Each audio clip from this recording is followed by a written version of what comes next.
America के Los Angeles क्षेत्र में इस सप्ताह आग की दो बड़ी घटनाओं में कम से कम 10,000 घर, इमारतें और अत्यंत संरचनाएं जलकर नष्ट हो गई। जंगल की आग में अब तक 7 लोगों की मौत भी हो चुकी है। हालांकि हवाओं के मंद पड़ने और राज्य के बाहर से आए दमकल कर्मियों की मदद से आग पर कुछ हद तक काबू जरूर पा लिया गया है। अधिकारियों ने लोगों से निकासी के आदेश का पालन करने की अपील की। आग की इस नई घटना को केनेथ फायर कहा जा रहा है। तेजी से फैलती केनेथ फायर वेस्ट हिल्स के आसपास के इलाकों और वेंचुरा काउंटी के निकट सैन फर्नांडो घाटी में शुरू हुई।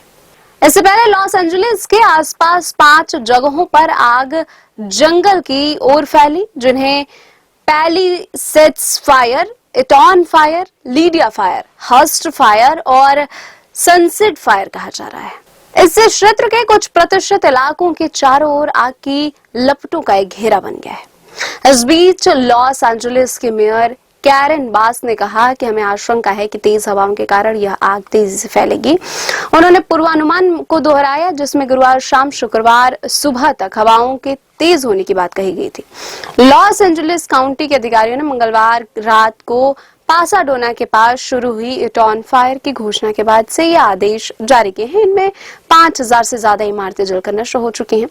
इनमें घर, अपार्टमेंट इमारतें, व्यावसायिक भवन और वाहन शामिल है। पैसिफिक पैलिसेड्स के पश्चिम में लॉस एंजलिस क्षेत्र में लगी सबसे बड़ी आग ने 5,300 से अधिक इमारतों को नष्ट कर दिया है।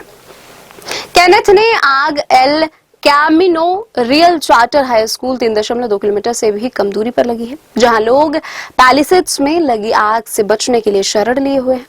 आग लगने की दोनों घटनाओं की जगहें करीब 18 किलोमीटर की दूरी पर हैं।